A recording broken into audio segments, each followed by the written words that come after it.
제가 이제 셋째를 낳고 이렇게 오랜만에 인사를 드리는데, 제가 원래 이제 항상 한 달에 한 번 정도씩 이제 세미나에서 제가 읽었던 책들을 가지고 여러분들께 정보도 나눠드리고, 또 제가 워낙 책을 좋아하기 때문에 제가 읽으면서 느꼈던 것들, 그리고 또 공유하고 싶은 정보들을 이렇게 정리해서 이렇게 보내드리는 그런 책 강의를 이제 하곤 했었는데, 지금 이제 코로나 사태로 인해서 많은 것들이 이제 다시 온라인 체제로 재편성이 되고 있잖아요. 그래서 저 또한 이렇게 유튜브를 통해서 저의 책 강의를 이렇게 온라인으로 첫 진행을 해보게 되었습니다. 네, 첫 진행이라서 굉장히 떨리네요.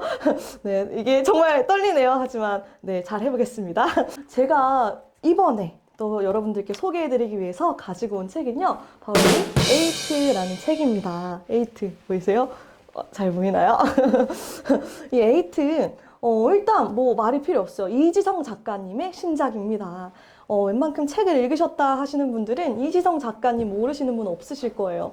저 같은 경우도 고등학교 시절부터 네, 이지성 작가님의 이제 팬이었거든요. 그 여자라면 힐러리처럼도 그때 굉장히 막 몰입해서 봤던 기억이 있고, 또 그 이후에 봤던 책이 요 리딩으로 리드하라 라는 책이에요. 리딩으로 리드하라. 요 책도 제가 보면서 많은 것들을 배웠기 때문에 요걸 읽고 제가 한때 내가 철학과를 진학해야 되나라는 고민을 할 정도로 어떤 우리나라의 인문학 열풍을 불러일으켰던 그런 베스트셀러죠. 그래서 이 외에도 굵직굵직한 베스트셀러를 굉장히 많이 배출해내신 우리나라 대표 베스트셀러 작가라고 할 수 있는 이지성 작가님이 새롭게 신작으로 이제 찾아온 책이 바로 이 에이트입니다. 일단 제목이 굉장히 특이하죠. 에이트? 이게 무슨 뜻일까? 에이트? 근데 별 뜻 없어요. 그냥 에이트. 그냥 그 8을 의미하는 에이트거든요. 부 주제가 뭐냐면 인공지능에게 대체되지 않는 나를 만드는 법이라고 나와 있어요. 그래서 이 책에서 핵심적으로 다룰 내용은 인공지능에 관한 내용입니다. 이 저자가 이제 프롤로그에 이렇게 들어가요. 스티브 잡스 이야기로 시작을 하거든요. 그래서 자기는 어느 날 세상에 나가보니 갑자기 사람들이 손에 뭐 하나씩 들고 다니더라. 그게 뭔지 봤더니 아이폰이라고 하는 거였는데, 자기는 왠지 그냥 그 물결에 휩쓸려서 아이폰을 쓰기가 그냥 싫었다라는 거예요. 이 아이폰이라는 것을 만든 사람의 생각과 어떤 감성과 철학을 정말 이해하기 전까지는 이걸 쓰고 싶지 않다 해서 스티브 잡스에 대해서 막 공부를 하기 시작을 했던 거예요. 그러면서 놀랍게도 발견했던 내용이 뭐냐면 이거는 이제 삼성 이건희 회장이 했던 말이에요. 버스가 어떻게 만들어졌는지 모르고 탄다면 그것은 버스를 타는 것이 아니라 버스에 실리는 것이다 라고. 굉장히 통찰력 있는 말이죠. 버스가 어떻게 만들어졌는지 모르고 탄다면 그것은 타는 것이 아니라 실리는 것이다. 우리가 인공지능 이제 시대가 오는데 여기에 실려가는 게 아니라 이거에 내가 올라타기 위해서는 공부하는 게 필요하겠죠. 넘어가 볼게요. 네, 그래서 이게 2011년도였을 거예요. 이제 스티브 잡스가 그 아이패드 2를 출시하는 그런 현장에서 정말 전설의 스피치를 남깁니다. 그게 뭐였냐면 이 애플이라고 하는 회사의 핵심적인 DNA는 어디에 있냐면 그냥 기술 그 자체가 아니라는 거예요. 기술 그 자체가 아니라 이 기술이 인문학, liberal arts for humanities라고 하는 이 인문학과 교차하는 그 지점에 바로 애플의 core value, DNA가 존재한다 라고 이야기를 한 거죠. 이해되세요? 많은 사람들이 이걸 듣고 스티브 잡스의 성공 요인이 바로 인문학이었구나 하고 이제 기업계에서 인문학 열풍이 불기 시작을 합니다. 그 열풍의 한가운데 서 있던 책이 사실 아까 제가 보여드린 리딩으로 리드하라 라는 책이기도 한데요. 이제 이 작가가 보면서 굉장히 기대를 많이 가진 거예요. 이제 우리나라에도 뭔가 변화가 일어나겠구나. 이런 열풍을 보아하니. 하지만 사실 많은 기업들이 그냥 인문학 열풍에만 그치고 진짜 인문학의 핵심 가치까지 가는 데는 실패했다고 이제 얘기를 합니다. 그러고 나서 이제 이 저자가 또 스티브 잡스에서 어떤 또 연구를 했냐면, 그럼 이렇게 인류 역사와 IT 기업의 어떤 역사를 바꾼 이 스티브 잡스가 죽기 전에 관심을 가졌던 무엇이었을까라고 고민했는데, 놀랍게도 알아보니까 이 스티브 잡스가 마지막까지 자신의 시간을 들이고 관심을 들여서 했던 것은 바로 인공지능이었다라는 거예요. 놀랍죠? 굉장히 충격을 받았다라고 합니다. 그래서 그 당시에 이제 그 정부 산하기관에서 인공지능을 전문적으로 연구하고 개발을 목적으로 하는 프로젝트를 추진 중이었었는데 그 프로젝트의 일부가 또 그 이제 스타트업으로 런칭이 됐어요. 근데 그 기업을 천문학적인 액수를 들여서 사게 됩니다. 사게 되고 또 이제 아이폰 4S부터 시리라고 하는 인공지능을 탑재를 하죠. 그래서 딱 4S, 딱 인공지능이 탑재한 그 4S를 딱 세상에 알리고 나서 그 다음날 이제 세상을 떠나게 되는 거죠. 그러니까 어떻게 보면은 저자가 표현하기를 자신의 남은 생명을 모두 다 쏟아 부었다라고 이야기를 합니다. 자기의 남은 생명을 다 쏟아 부은 것이 바로 인공지능이었고 이렇게 이야기를 했대요. 인공지능에 관한 정보가 있는 곳이라면 나는 어디든 달려가겠다. 그 정도로 인공지능에 열정을 쏟고 관심이 굉장히 많았다라는 거예요. 그럼 이렇게 역사를 바꾼 이 스티브 잡스가 관심을 가졌던 인공지능이 무엇이길래 하고 이 저자가 그때부터 본격적으로 인공지능에 대한 연구들을 시작을 하게 됩니다. 그래서 시중에 나와 있는 어떤 책들 그리고 어떤 도서관 자료들 비롯한 어떤 각종 기사들과 정보들을 싹 모아가지고 밤낮 없이 공부를 하고 그 자료를 또 내면화시키고 공부를 하고 한 끝에 알게 된 부분이 뭐였냐면 우리나라가 정말 큰일 났다라고 하는 거예요.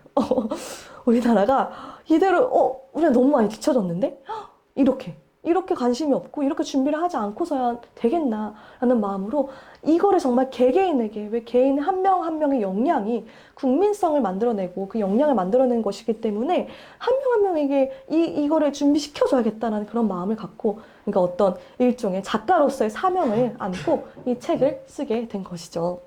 그래서 그렇게 찾아내고 정리해냈던 그런 내용들이 나오는데 핵심은 이거예요, 여러분. 그래 인공지능이 무엇이며 뭐 인공지능 시대에 뭐가 바뀌고 뭐가 어떻게 되고 세상이 뭐가 변하고 이것보다 더 중요한 건 딱 하나. 이 시대에 내가 과연 어떤 준비를 할 것이냐라고 하는 부분이죠. 그래서 그 부분에 대해서 한번 풀어보도록 할게요. 아까 제가 우리나라가 너무 준비가 안 됐다라고 저자가 이야기를 했다고 했는데 그 근거 자료들이 있어요. 보면은 이게 보이세요? 지금 보이고 계시죠? 제가 이제 아까 캡처한 어떤 뉴스 영상에서 캡처를 했던 건데 이게 그 인공지능에 관한 연구 자료, 논문을 그 퍼블리시한 그 개수를 나라별로 이렇게 비교를 한 건데요. 먼저 사우스 코리아가 1,500여 개고요. US가 7,000개, 유럽이요 14,000개, 중국이 13,000여 개예요. 이 논문 발표된 논문의 수만 봐도 현저히 떨어지죠, 우리나라가. 그만큼 연구를 집중하지 않고 있다는 뜻이고요. 이 인공지능 관련 스타트업 기업의 수만 비교해도요. 중국과는 정말 하늘과 땅 차이라고 합니다. 중국은 정말 이 부분에서 앞서 나가고 있다고 해요. 그래서 우리가 이 부분을 무장하지 않으면 우리가 뒤처진다. 준비해야 된다라는 결박한 외침을 하십니다. 네. 그래서 이제 파트 세 가지 파트로 책이 진행이 돼요. 그래서 파트 1은 인간이 기계에 대체될 수밖에 없는 이유라고 이렇게 나옵니다. 보시면은 여러분 인공지능의 역사가 언제부터 시작됐다고 생각하세요? 들리지는 않지만 저 같은 경우는 제가 인공지능이라는 걸 처음 알게 된 거는 진짜 알파고 때 2016년도 알파고가 왜 이세돌 구글의 알파고가 이세돌을 이어서 막 떠들썩했던 그때 저는 사실 처음 이런 게 있었어? 이제 큰일 났다 막 나라가 들썩였잖아요. 근데 이 인공지능이라고 하는 것의 역사가요 사실 굉장히 오래 거슬러 올라가는데 언제까지 가냐면 1800년대까지 거슬러 올라간다라고 합니다. 물론 그 1800년대 이전에도 고대 철학자들이 비롯한 많은 사람들이 그런 기계에 관하여 혹은 로봇에 관한 그런 연구들도 했고 책으로 써내기도 했지만 어떤 현대적인 의미를 갖고 있는 인공지능이 처음 언급되었던 거는 이 1842년 어떤 해석기관 찰스 베버지의 해석기관 논문 발표를 했던 이 에이다 러브레이스라고 하는 여성이에요, 여러분. 심지어 첫 번째 사람이 바로 빌 게이츠. 그래서 빌 게이츠는 마이크로소프트를 만들었고, 그 이제 사건을 보고 나서 아이비리그 대학들을 순회를 하면서 대학생들에게 이야기를 했대요. 내가 만약에 대학생으로 다시 돌아간다면 나는 100% 인공지능을 공부하겠다. 이야기를 했어요. 실제로 그 말을 듣고 당시 아이비리그 수재들만 가는 곳이잖아요. 그 많은 수재들이 인공지능을 공부하기 시작해서 그들이 지금 현재 전문가들이 되어 있다고 해요. 실제 한국에 내한했을 때도 그 얘기를 했대요. 아무도 들은 사람은 없는 것 같지만 했다고 합니다. 내가 다시 돌아간다면 인공지능을 공부하겠다. 하지만 우리 한국은 그때 응답하지 않았던 거죠. 그리고 이제 얼마 뒤에 IMF가 터지고, 그래서 마이크로소프트도 실제로 그 사건 이후로 많은 그런 인공지능에 관심을 갖고 가장 투자하는 기업이 되었고요. 마이크로소프트예요. 그리고 두 번째, 세 번째 같은 사람, 이제 같은 회사를 창업한 사람인데, 세르게이 브린과 레리 페이지라고 하는 누구냐면요. 스탠퍼드 대학원에 있을 때 두 사람이 딱 만나서 인공지능의 공부를 하고 있을 때 이 사건을 딱 본 거예요. 딥블루가 이겨버렸네. 충격을 받은 거예요. 그러고 나서 1년 뒤에 이 회사를 설립을 했는데 이 회사의 이름은 바로 짠! 구글입니다. 네. 사실 구글이야말로 인공지능이 모든 구석구석에 깔려 있어요. 우리 왜 너무 놀랍지 않나요? 구글 쓰면은 이렇게 몇 페이지 글이 한순간에 1초도 안 돼서 다른 나라 언어로 번역이 되잖아요. 그런 것들이 다 인공지능 기술에 의한 만들어진 거라는 거죠. 그리고 또 네 번째로 누가 있냐면 아까 처음에 제가 언급한 스티브 잡스. 공교롭게도 딥블루가 그 세계 체스 챔피언을 이기고 난 몇 달 뒤에 다시 애플로 복귀를 했다고 합니다. 공교롭죠. 그러고 나서 또 천재적인 경영 감각을 발휘를 해서 이제 애플을 굉장히 이제 또 초일류 기업으로 끌어올렸는데 마찬가지로 이 인공지능에 대한 관심을 기반으로 그렇게 이끌어낼 수 있었다라고 저자가 추론을 하고 있고요. 마지막으로 마크 주커버그 아시죠? 빼놓을 수 없어요. 페이스북의 창립자죠. 마크 주커버그가 중학생 때 이 사건을 봤대요. 너무 충격이 하고 그 이후에 인공지능 뮤직 플레이어를 직접 만들었다고 합니다. 놀랍죠? 그러고 나서 이렇게 시간이 흘러서 페이스북까지 창업을 하게 됐는데 저자가 이제 착 보면서 이건 100% 딥블루가 이긴 이 역량을 보고 이 역량을 받은 사람들이 이러한 IT 기업들을 만들어냈다라는 추론이 충분히 가능하다라는 거예요.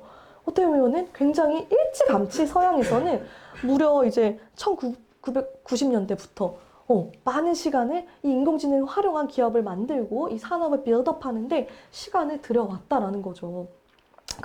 그래서 2012년도에 나온 토론토 대학교의 제프리 헌팅이라는 교수가 딥러닝 기술이라는 걸 또 만들어내요.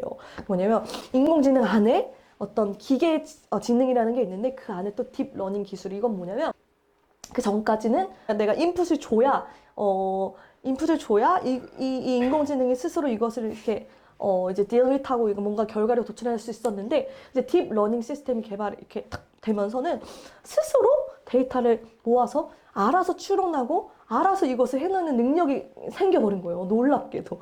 그래서 이 딥러닝 기술을 탑재한 게 바로 알파고였던 거예요.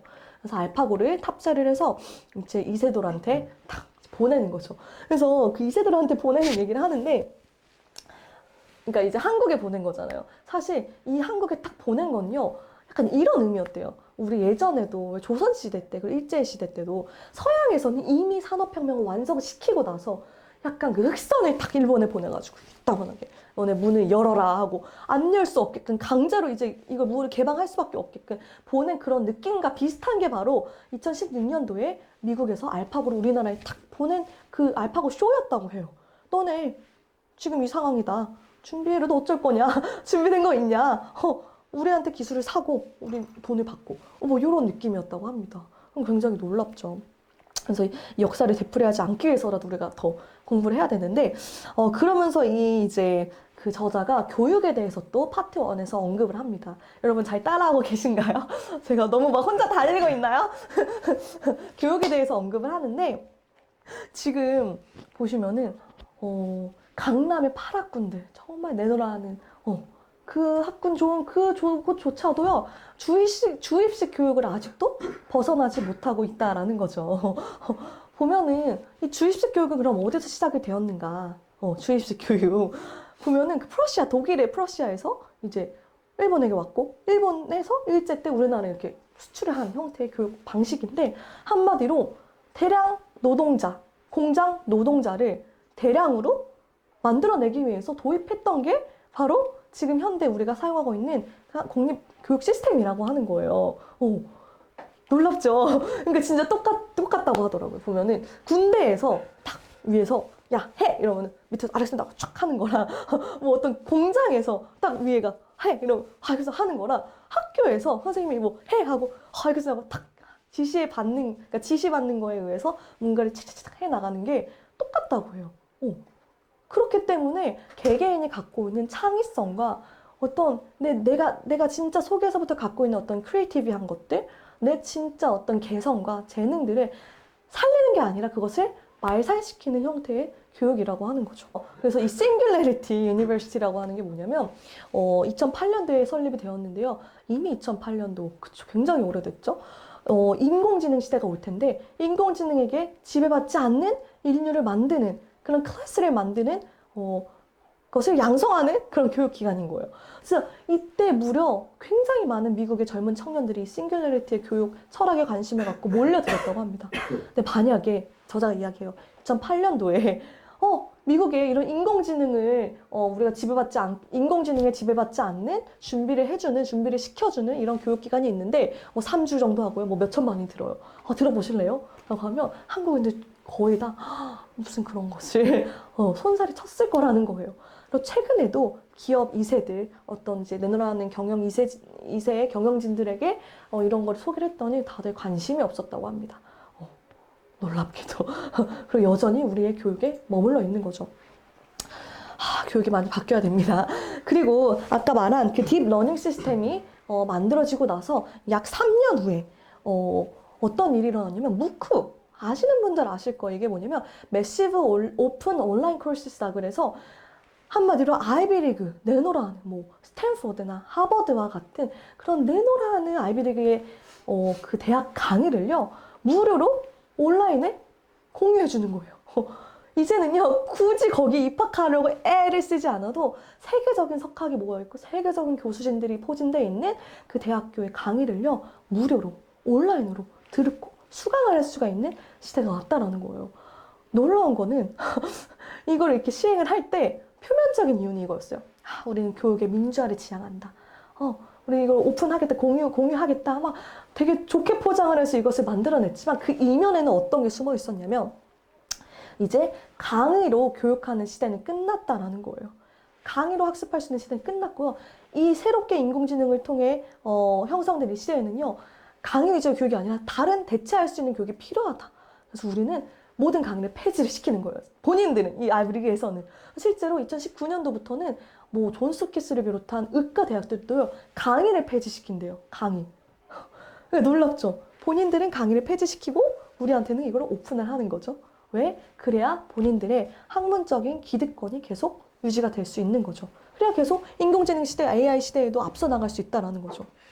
그래서 이렇게 따로 또 이제 공부를 하는데 그 중에서 어떤 공부를 하냐? 요번이 누군지 아세요? 사진 보이나요? 아시는 분?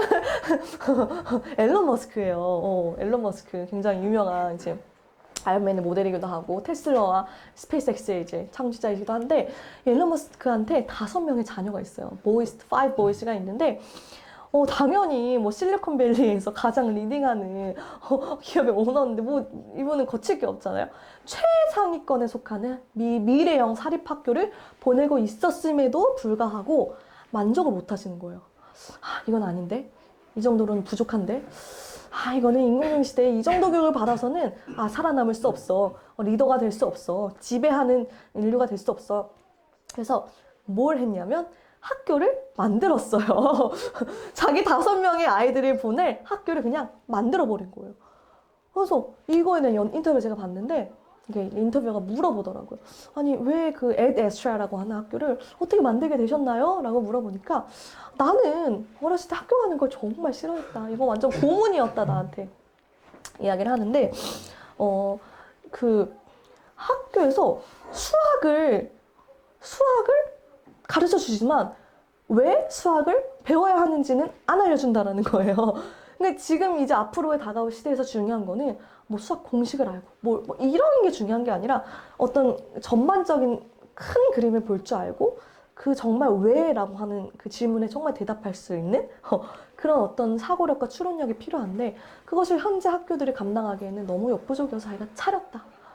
그래서 지금 이제 한 30명의 아이들이 사립학교에 다니고 있대요. 그리고 스페이스 X 그 회사 본사 안에 이 학교가 있다고 합니다. 너무 보내고 싶지 않으신가요? 이런 교육 나도 해보고 싶다. 저도 지금 개인적으로 아이들을 홈스쿨링을 시키고 있는데, 네, 한번 또 좋은 코र्스를 생각해 봐야 될 것 같아요. 그래서 이런 식으로 이제 IT 업계에 리딩하는 많은 기업들과 이제 뭐 이런 리더들은 이런 교육에 대한 관심을 굉장히 많이 받고 있기 때문에 우리도 깨어야 한다. 그래서 우리가 사실 2016년도에 이 알파고를 통해 인공지능을 알게 됐지만 이미 중국은 그보다 4년 전부터 이 공부를 해왔고 미국은 그로부터 물론 20년 전, 또 한 110여 년 전부터 이 연구를 해왔기 때문에 우리가 굉장히 경각심을 가져야 한다라고 하는 것이 원의 핵심 내용이었습니다. 네. 이렇게 여러분이 파트 1을 떼신 거예요. 이걸 듣고 책을 읽으면 훨씬 더 쉽게 이해를 하실 수 있겠죠. 그래서 파트 2로 넘어가 보도록 하겠습니다. 파트 2는요, 10년 뒤 당신의 자리는 없다. 라면서 무시무시한 현실 점검을 시켜줍니다. 그래서 어떤 이야기로 시작을 하냐면 월스트리트 이야기로 시작을 합니다. 또 아이비리그 수재들 얘기를 막 하시더라고요. 정말 전 세계에서 가장 똑똑하다라고 하는 아이비리그의 수재들이 지금 이 시간에도 어디로 몰리고 있냐. 월스트리트이다. 모든 금융의 메카라고 할 수 있는. 근데 이 월스트리트에 어떤 일이 있었냐면 2003년도에 그 데니엘이라고 하는 청년이요. 캔소라고 하는 이제 인공지능을 만들어 버린 거예요. 인공지능 그 테크놀로지를 만들어서 캔쇼 테크놀로지라는 스타트업을 창업을 했는데 이 스타트업에 골드만삭스 아시죠? 전 세계에서 가장 큰 투자 회사, 금융 투자 회사인데 이 골드만삭스 천문학적인 액수를 투자를 하고요. 이 캔쇼를 고용을 하는 거예요. 뉴욕 본사에. 근데 어떤 일이 일어났냐면 이제 당대에 그 당시 가장 고액의 연봉을 받고 있던 600여 명의 전문가들, 애널리스트들이요. 한 달을 꼬박 걸려서 할 일을요. 이 캔쇼가 인공지능이요. 3시간 20분 만에 처리를 했다고 합니다. 600명이 가장 고액 연봉자들이었는데 그들이 한 달 진짜 집에 갈 시간도 없이 진짜 그렇게 매달려서 일을 해야 할 일을 해도 할까 말까 하는 그 업무 처리안을 이 캔쇼는 3시간 만에 처리를 해버렸다라는 거죠. 실제로요. 600명 중에 598명은요. 더 이상 할 일이 없어졌대요. 너무 슬프죠. 그럼 어떻게 공부해서 들어갔는데 그렇게 똑똑한데 할 일이 없어져서 어떻게 해요? 그냥 집으로 갔대요. 짐 싸서 해고가 된 거죠. 2명은 남았잖아요. 이 2명은 왜 남았을까? 능력이 뛰어나서? 가 아니라 이 인공지능의 업무를 보조하기 위해서. 그러니까 한마디로 인공지능에게 지시를 받는 그런 처지로 전략을 해버렸다라는 거예요. 그럼 여기서 한번 생각을 해보자라는 거죠. 우리 핸드폰 다들 쓰시죠? 핸드폰, 아이폰이든 갤럭시든 우리가 스마트폰을 안 쓰는 사람이 없는데 사실상 생각해보면 우리가 스마트폰을 소유하고 있는 소유주인지 아니면 얘가 나를 소유하고 있는 건지 보라는 거예요. 우리가 얘를 의존하고 있고 우리가 얘에 중독돼 있으면요. 우리가 얘를 컨트롤하는 게 아니라 얘가 우리를 컨트롤하고 있다라는 거예요. 실제로 이제 스마트폰은요. 가장 약한 기능의 인공지능이 탑재되어 있는데요. 우린 이미 길들여져 가고 있는데 실제 본격적으로 인공지능이 상용화되고 경제적으로도 접목이 되기 시작하면요. 우리는 가장 빨리 지배당하고 중독되고 한다라는 거예요. 그러니까 이제 작가가 얘기하기를 아니 이 똑똑한 아이비리그 수재들도 골드만삭스 이상 이 사람들도 대체가 되는 마당에 너는 뭐 믿고 이러고 있니? 너도 뭔가 준비해야 되지 않겠니? 경각심을 가져야 하지 않겠니? 라는 강렬한 메시지를 던지고 있습니다. 요거는 한국고용정보원에서 제가 발췌한 내용인데요. 이제 대학 전공 계열별 인공지능에 의한 고용 대체율인데요. 진짜 놀라운 사실. 우리 한국 국민들, 엄마들, 우리 부모 세들이 제일 좋아하는 직업군이 뭐예요? 사자 들어가는 거. 의사, 약사, 교사, 변호사. 사자라면 진짜 막 목을 매잖아요. 근데 가장 빨리 대체되는 그런 직업군들이 놀랍게도 다 이런 사자가 들어가는 직업군이었다라는 거예요. 그래서 의학, 교육, 예체능, 사회에 있고요. 인공지능 뜨면 의사, 약사, 교사가 가장 타격이 크다라는 것들로 이제 본인이 모았던 정보들을 나열을 합니다. 그래서 가장 먼저 의사에 대해서 이야기를 해요. 의사. 저 이거 보고 정말 너무 충격이었는데요. 일단 이제 그 IBM에서 왓슨이라고 하는 인공지능 의사를 이미 만들었고 이미 그것이 미국에서는 상용화되고 있어요. 너무 성공적으로. 그리고 한국에서는 가천대학교 길병원에서 이미 뭐 암센터도 인공지능으로 이제 열어서 이제 하고 있고 치료도 이미 하고 있어요. 이건 이미 상용화되고 있는 건데 우리한테 실제 와닿지가 않아서 일 뿐이지 인공지능 의사들은 이미 굉장히 활발하게 전 세계적으로 활동을 하고 있다라는 부분 알고 계시면 좋을 것 같고 이건 보시면요. 이게 뭐냐면요. 인공지능 한 명 그 의사가요. 이 왓슨이요. 8,500개 이상의 의료기관 축적 정보를 알고 120만 편의 의학 논문을 알고요. 400만 건 이상의 제약 특허를 다 꿰고 있고 1억 명 이상의 환자 정보를 갖고 있고 2억 명 이상의 생체 정보를 다 알고 있다. 근데 이 모든 방대한 데이터를요. 불러내는데 걸리는 시간은 단 0.1초밖에 안 걸린다는 거예요. 이해되세요, 여러분? 우리가 의대 가가지고 진짜 뼈 빠지게 막 밤새 이 공부를 하는데 어떤 이런 정보와 이런 데이터를 수집해서 불러낼 수 있는 능력, 그거는요, 인공지능과 인간이요, 게임이 안 된다. 이 많은, 1억 명 이상의 환자 정보를 다 깨고 있을 수 있나요? 아무리 뛰어난 사람이라고 해도. 그렇기 때문에 인공지능 의사가 많은 부분에서 우위를 가질 수밖에 없다라고 하는 거죠. 그래서 많은 사람들한테 이제 물어봤을 때 인공지능 의사랑 인간 의사랑 어떤 의사를 더 선호하세요? 물어봤을 때 많은 환자들이 놀랍게도 자기는 인공지능 의사를 선호한다. 만약에 인공지능 의사와 인간 의사가 서로 대립되는 어떤 진단을 내렸을 때 나는 인공지능 의사의 말을 따르겠다라고 이야기를 했대요. 그쵸? 근데 정말 더 놀라웠던 건 뭐냐면 정신과. 아니 정신과라고 하는 건 사실 인간의 감정을 다루는 일이기 때문에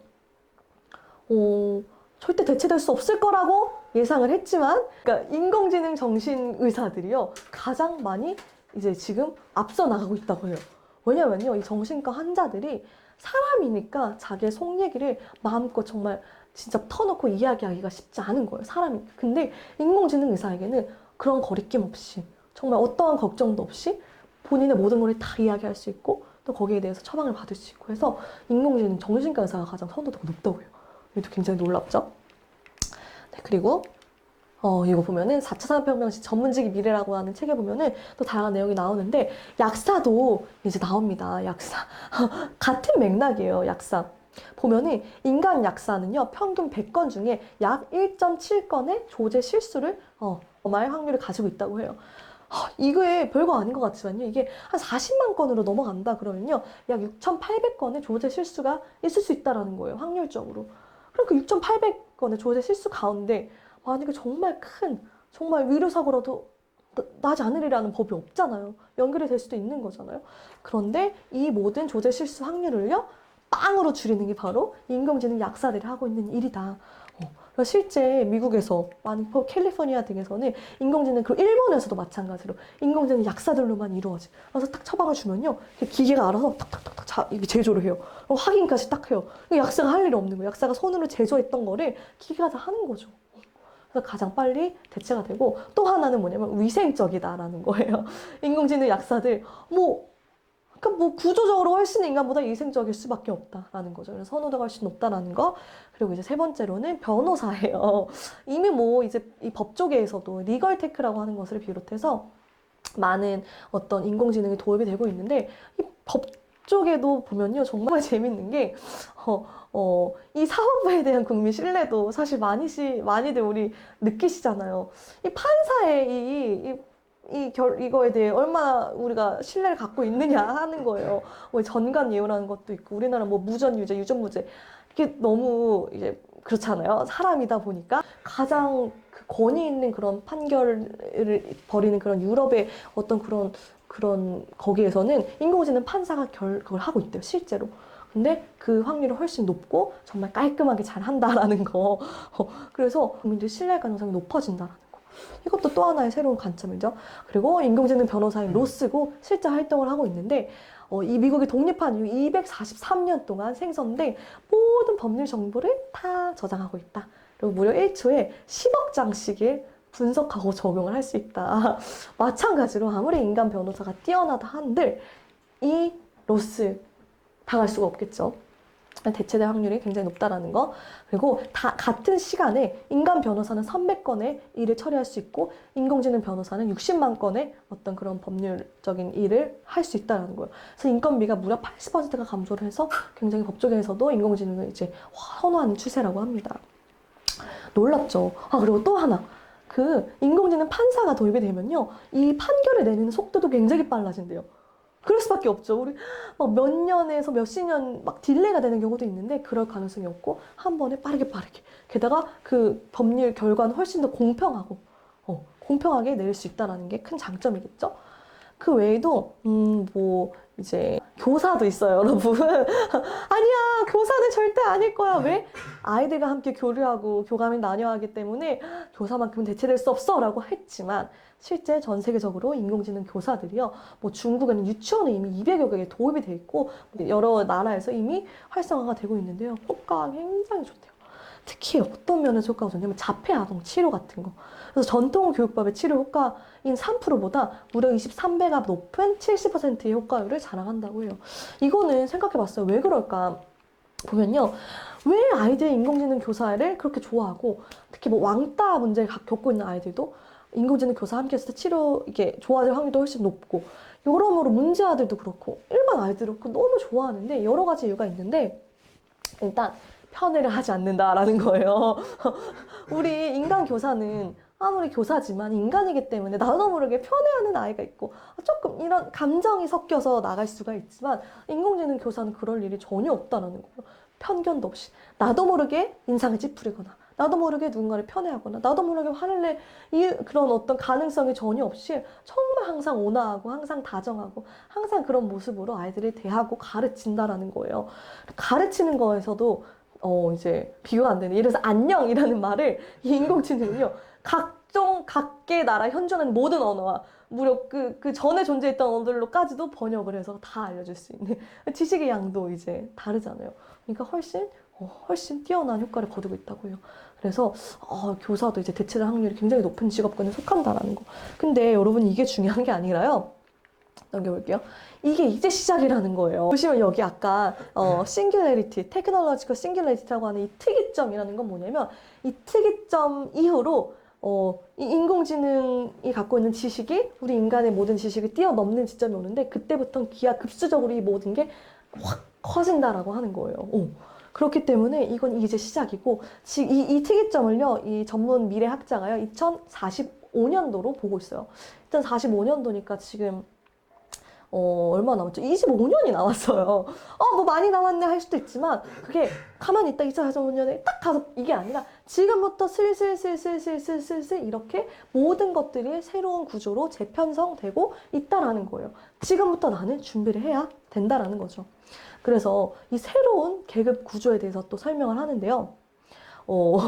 우리 이제 노동자 계급과 자본가 계급, 이거 제가 되게 좋아하는 주제인데 많이 이야기를 했어요. 보면 노동자 계급은 내가 어떤 생산 수단이 없기 때문에 내 노동력을 내가 자본가 계급에 속한 사람들한테 내가 주고 임금 웨이지를 받아서 생활할 수밖에 없는 그런 이제 노동자 계급이고, 말 그대로 이제 부르주아 계급은 내가 자본을 갖고 있기 때문에 그럴 필요 없이 하는. 근데 이 계급이요, 어떻게 나뉘냐면요, 이 노동 계급에서 precarious라고 하는 영어 단어가 있어요. 이거는요, 굉장히 precarious하다 하면 너무 불안하고 너무 불안전하다 뭐 이런 뜻인데, 이 precarious와 proletariat를 합친 합성어가 바로 precariat라고 하는 새로운 계급이 됩니다. 그래서 인공지능이 이제 본격적으로 이제 활동을 하기 시작하면은 이제 precariat라는 계급이 새롭게 나오는데요. 놀랍게도 요렇게 계급 전망이 이어진다고 해요.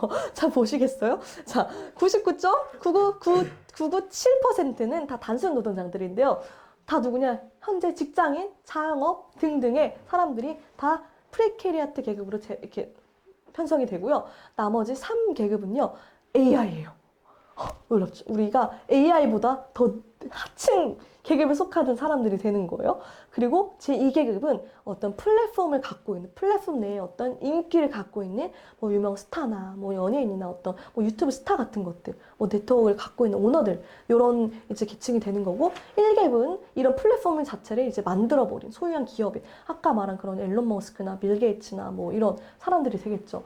요렇게 2090년도에 미래 계급 전망이 네, 나타난다고 해요. 이걸 70년이나 남았어 하고 별거 아니네 할 게 아니라 지금부터 준비하지 않으면 이 시기는 분명히 온다라는 거죠. 근데 내가 지금에 어떤 준비를 해야 되는가라는 거를 한번 살펴봐야 되는 거죠. 근데 이 프리캐리아트 계급에 3가지 특징이 있다고 합니다. 여러분, 혹시 내가 여기에 속해 있는지 아닌지 한번 잘 보세요. 첫 번째는요, 꿈과 열정이 없다예요. 언젠가부터 이제 우리나라에서 꿈과 열정이 많이 사라진 어떤 문화가 대두되기 시작했는데 굉장히 위험하죠. 두 번째, 내가 하는 일의 가치를 깨닫지 못한다. 세 번째, 먹고 사는 문제로 평생 고통을 받는다라는 거예요. 내가 이 3가지의 어떤 특징을 갖고 있으면 내가 향후 프리캐리아트 계급에 속할 가능성이 굉장히 높아진다는 거죠. 그래서 이걸 한번 살펴보시고, 내가 지금 이 3가지에 속해 있다라면요, 지금 분명히 생각을 달리 하셔야 될 때라는 거죠. 그래서 저자가 대안으로 내놓는 게 바로 뭐냐면, 인공지능은 기계이기 때문에 너가 stop being machine, 기계가 되기를 그만두고 인간이 되라라는 거예요. 그러니까 인간이 되면 기계가 대체할 수 없다.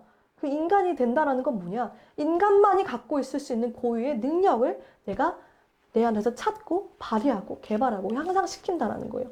그 대표적인 게 바로 창조적 상상력이라고 하는 것과 공감 능력이라고 하는 거예요. 그래서 이걸로 대표되는 게 바로 지혜의 영역인 거죠. 지혜의 영역.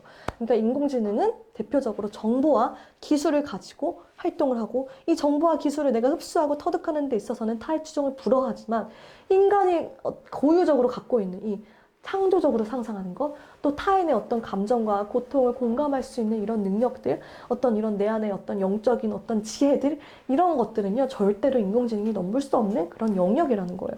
이 공감 능력, 네, 풀어드릴게요. 타인의 생각과 감정을 타인의 입장에서 느끼고 이해할 줄 알고 이를 행동으로 옮기는 능력이고요. 창조적 상상력 역시 기존에 없던 거를 새로 만들어내거나 기존에 있던 것을 혁신을 일으키는 능력이 바로 창조적 상상력입니다. 그래서 인류 역사상 이런 엠파티, 공감 능력을 갖고 막 인류 역사를 일으켰던 사람들을 막 얘기를 해요. 그래서 뭐 앙리 디난 국제 적십사, 뭐 전쟁터를 보고 너무 마음이 아파서 적십사를 그냥 차린 앙리 디낭이나 뭐 나이팅게일, 너무 유명하죠. 이런 사람들이 이런 공감 능력을 가지고 그냥 역사의 변화를 일으킨 사람들이고, 빅시 크리에이티브 이미지네이션을 갖고 역사의 변화를 일으킨 사람들, 뭐 레오나르도 다빈치라든지 뭐 천지창조를 만든 미켈란젤로 같은 사람들이 있고, 또 미들시, 우리가 우리 삶의 영역에서 할 수 있는 그런 공감 능력을 통한 창조적 상상력을 발휘한 사람들 중에 한 명이 유니버설 디자인이라고 하는 회사를 만든 그런 어떤 소년이 있었대요. 근데 그 친구가 이제 할머니가 요리를 하는 걸 굉장히 좋아했는데 관절염에 걸려서 어느 날부터는 이제 요리를 할 수가 없게 된 거예요. 그래서 어떻게 하면 이거를 내가 해결해 줄 수 있을까라는 그런 공감하는 마음을 가지고 이제 할머니로 변장을 해서 실제 할머니로 살면서 전 지역을 미국의 전 지역을 돌아다니면서 어떤 것이 불편하지? 이건 어떻게 개선돼야 되지? 하는 것들을 다 본 거예요. 그리고 그것들을 접목시켜서 새롭게 디자인한 것들, 뭐 감자깎이라든지, 뭐 주전자인데 소리 나는 주전자를 만들고, 막 막 쉽게 이런 것들을 개발을 해서 유니버설 디자인이라는 걸 만들어낸 거죠. 이런 것도 공감 능력에서 비롯한 창조적 상상력을 가지고 만들어내서 세상을 변화시킨 거죠. 이런 것들은 인공지능이 할 수 없다라는 거예요. 그래서 넘어가 볼게요. 그래서 파트 3예요. 그래서 인공지능에게 대체되지 않는 나를 만드는 법 8가지에 대해서 이야기를 합니다. 근데 이 8가지를 제가 다 풀기에는 시간이 모자라서 제가 이렇게 간단하게 한 페이지로 요약을 하고요. 제가 핵심적인 부분만 설명을 해봐 드리도록 할게요. 읽어보세요. 네. 디지털을 차단하라. 나만의 평생 유치원을 설립하라. 노잉이 아닌 비인과 두잉을 하라. 생각의 전환을 하라. 철학하라. 나누고 융합하라. 문화인류학적 여행을 경험하라. 나에서 너, 우리를 보라. 뭐 이런 것들이 나오는데, 내가 당장 접목시킬 수 있는 건 몇 가지만 제가 추천을 해봐 드릴게요. 일단 첫 번째로요. 디지털을 차단하라고 나와요. 진짜 놀라웠던 게 뭐냐면, 우리 지금 실리콘밸리의 IT 기업을 이끌고 있는 이런 리더들이요, 자기 자녀들한테 IT 기기를 절대 허용하지 않는다라는 거예요. 그 누구보다 최신 기술을 다 갖고 있는 그 사람들이 정작 본인의 집에는요, IT 기기가 한 대도 없고요. 자기 본인들의 자녀들은요, 스마트폰을 사용하지 못하게 하고, 자신의 자녀들이 다니는 학교는요, 100% 아날로그식 수업을 한다라는 거예요. 놀랍지 않나요? 저만 놀랍나요? 여기 있죠. 자녀들한테 전혀 IT 기기를 주지 않고 스티브 잡스는요, 빌 게이츠는 자녀들한테 IT 사용 금지 기간을요, 무려 14년이에요. 이 내노라는 기업의 리더들은 절대 보지도 않고, 아날로그 주자도 있고요. SNS 절대 하지 않고요. 이제 블로그 창업자에는 절대 IT 기기를 집에 들이지 않는다.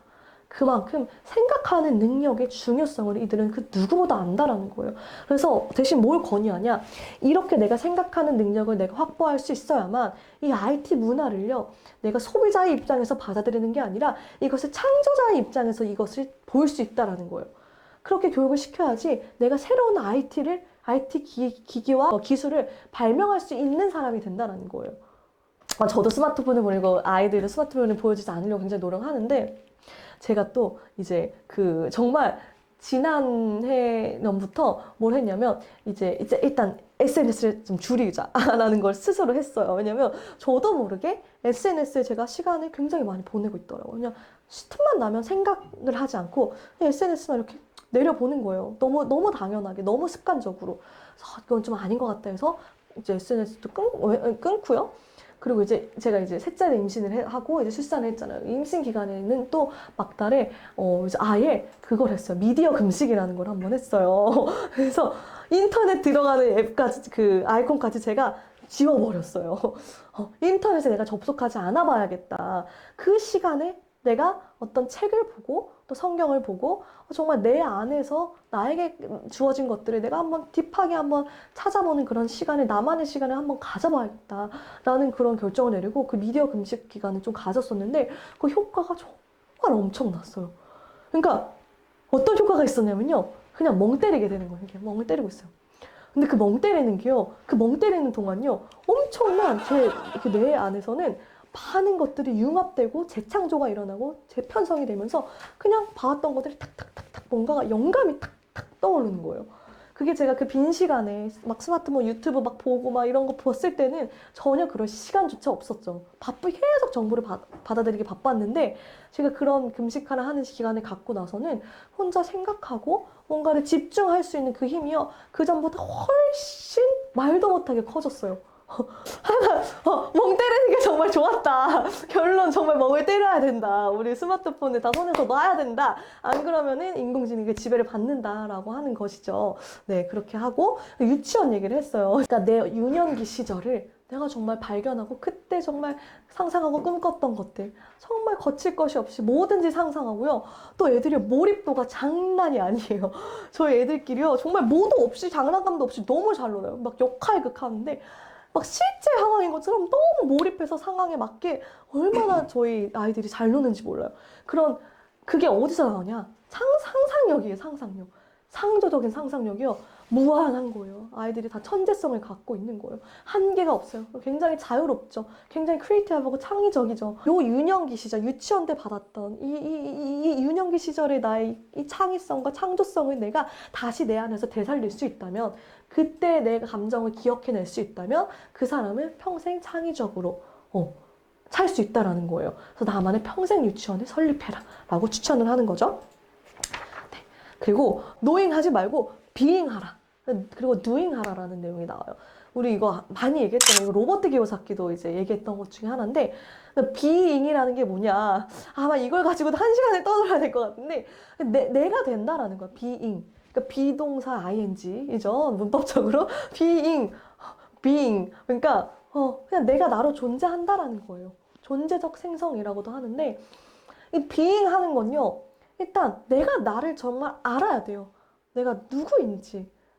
그리고 내가 어떻게 창조되었고, 내가 어떤 끝을 두고 내가 가는 존재이며, 내가 이 땅에서 해야 될 일이 무엇이며, 내 안으로부터 발견된 뭔가 그런 나만의 어떤 소명의식과 사명의식을 갖고 있는 사람은 진정한 비잉을 할 수 있어요. 내가 나로 존재할 수 있는 거죠.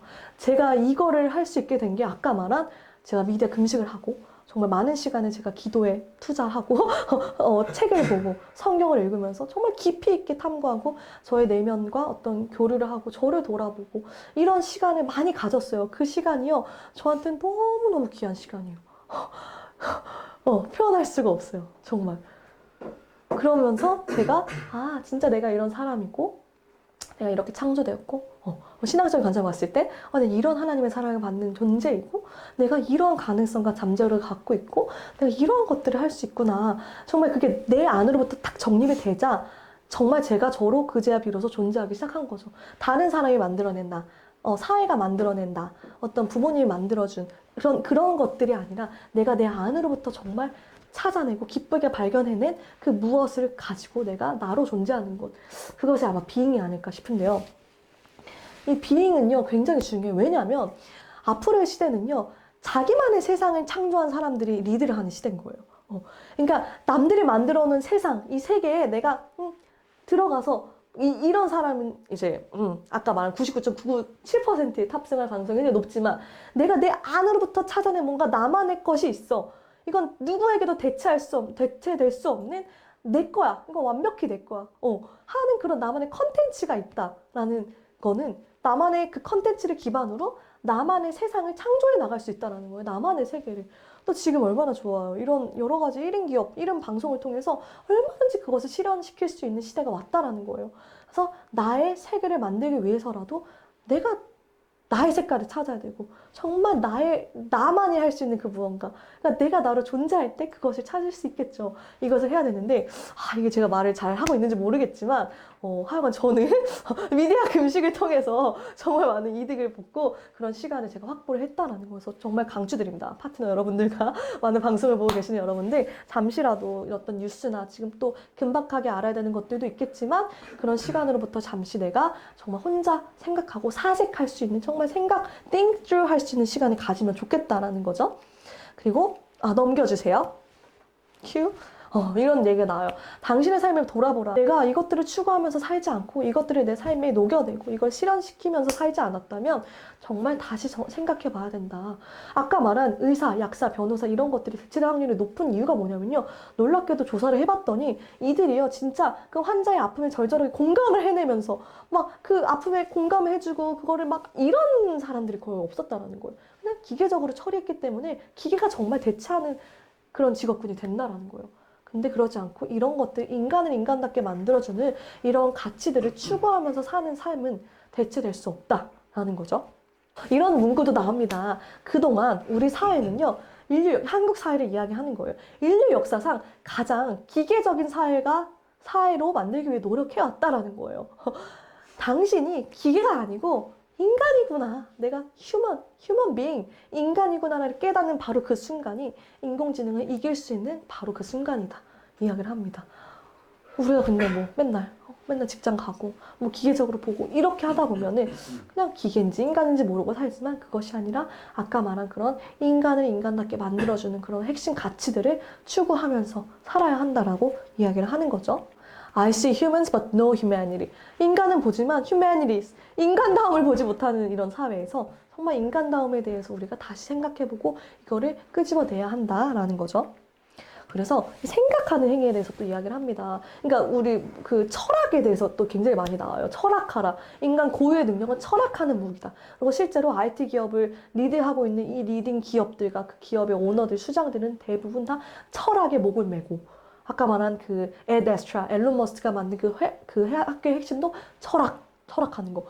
그리고 그 싱귤러리티 이런 데도. 그러니까 소크라테스 대학법으로 끊임없이 토론하는 거예요. 그레이드도 없어요. 학년도 없고, 시험도 없고요. 성적도 없고, 아무것도 없이 끊임없이 질문하고 답하고 생각하는 거죠. 이 생각이라고 하는 거는 영원히 변하는 일 없이 영원히 존재하는 진리의 세계를 인식하는 행위다. 다시 볼까요? 생각은 영원히 변하는 일 없이 영원히 존재하는 진리의 세계를 인식하는 행위다. 영원한 것이 무엇일까? 영원이 뭘까? 그 영원의 관점에서 우리를 볼 때, 영원이라는 것을 탐구하기 시작할 때 비로소 인간성이 발현되고 어떤 피조물과 창조자의 관계도 형성이 되고 그러는 것 같아요.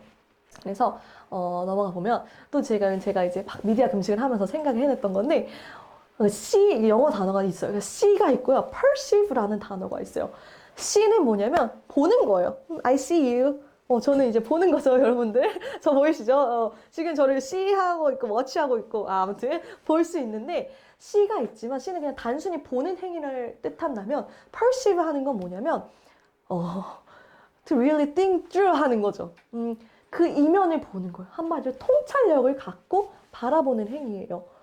너무 많은 사람들이요. 보기는 보지만, 보아도 보지를 못하고, 그게 바로 성경에 나오는 C와 perceive의 차이인 거예요. 보기는 보지만 보아도 보지 못하는 거예요. 보지만 perceive 하지 못하는 거예요. 이 perceive, 정말 어떤 직관과 통찰력과 그냥 보는 것 이면의 것이, 현상 이면의 어떤 그런 본질이 무엇인지를 꿰뚫을 수 있는 그런 perceive 할 수 있는 능력은 내가 끊임없이 생각을 연마하고 사색하고 책을 읽고. 그러니까 책이라는 건, 독서라는 건 사실 사색을 하기 위한 보조 도구에 불과하다고 해요.